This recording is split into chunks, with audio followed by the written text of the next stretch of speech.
안녕하세요. 철학 에너지 세 번째 시간입니다. 오늘은 아리스토텔레스 철학의 해석을 둘러싸고 펼쳐진 물질과 형상 간의 관계에 대한 중세 철학의 논쟁을 살펴보겠습니다.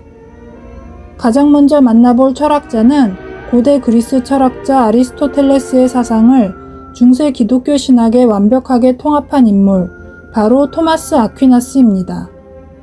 아퀴나스는 아리스토텔레스의 진료 형상론을 바탕으로 물질과 형상의 관계를 설명했습니다. 그에게 물질은 그 자체로는 아무것도 아닙니다. 형상이 부여하는 본질 없이는 존재할 수도 인식될 수도 없는 순수한 가능성일 뿐입니다. 그는 신이 세상을 창조할 때 형상 없는 물질을 먼저 만드는 것은 불가능하다고 보았습니다. 물질은 오직 형상이라는 실체를 존재하게 만드는 원리와 결합할 때만 비로소 현실 세계의 개체로 존재할 수 있습니다. 예를 들어 떡갈나무의 물질은 밤나무나 너도 밤나무가 될 수도 있었지만 떡갈나무라는 형상이 부여되면서 비로소 떡갈나무가 된 것입니다.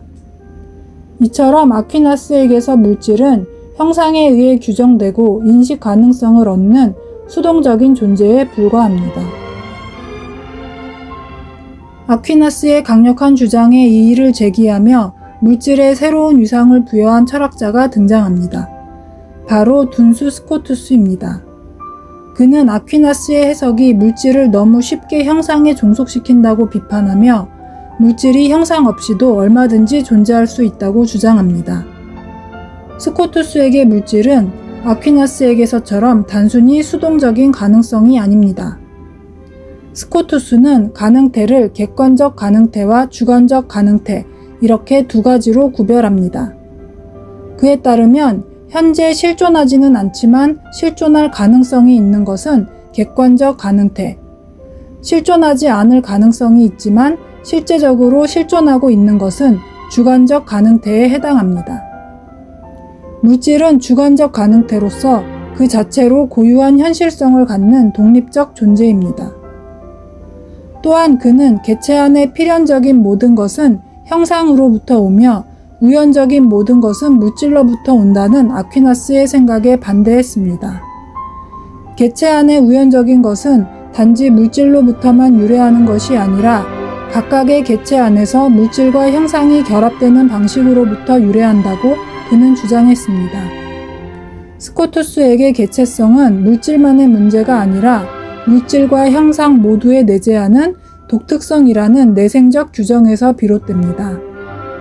이 독특성은 따로 덧붙여진 형상에서 오는 것이 아니라 형상 자체의 궁극적인 실제성에서 비롯되며 물질과 형상 그리고 그 둘의 복합체 모두 이 독특성에 의해 개체화될 수 있다고 보았습니다.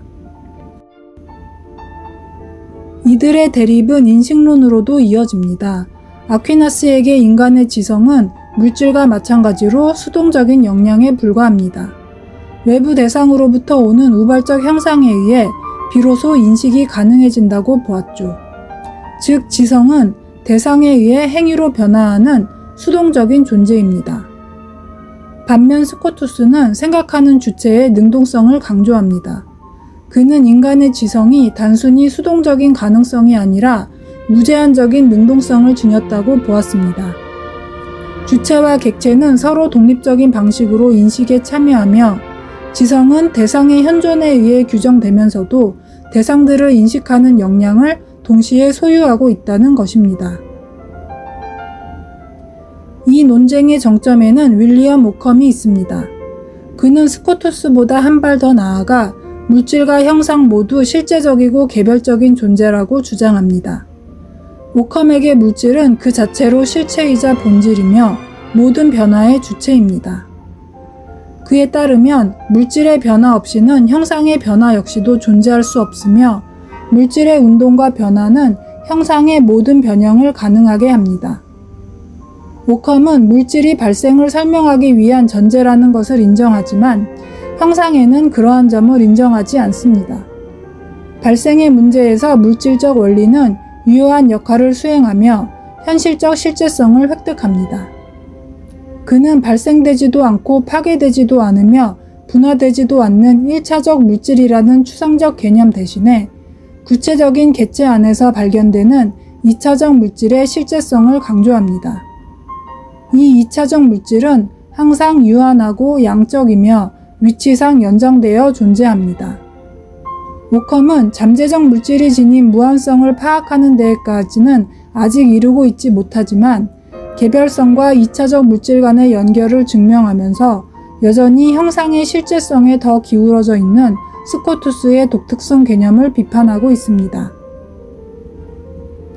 오컴은 자연적 발생을 개별적 형상과 개별적 물질의 시공간적 공존으로 설명합니다.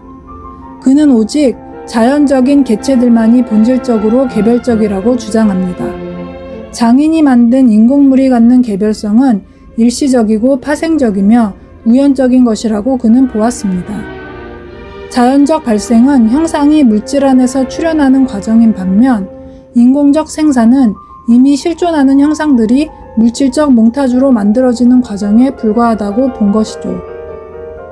또한 인식의 문제에서 오컴은 형상이 물질을 인식하는데 어떠한 특권도 갖지 못한다고 보았습니다.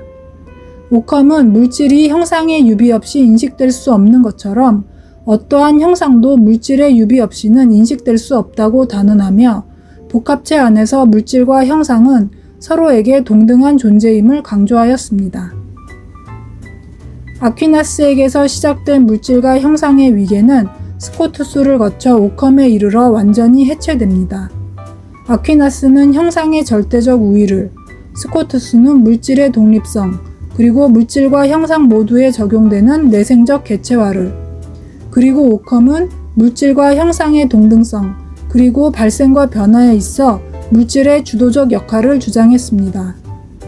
형상과 물질을 둘러싼 이 세 철학자의 치열한 사유는 중세 서양 철학의 가장 중요한 흐름을 형성하며 오늘날까지도 우리의 존재와 인식에 대한 근본적인 질문을 던지고 있습니다. 여러분은 어떤 철학자의 주장에 가장 공감하시나요?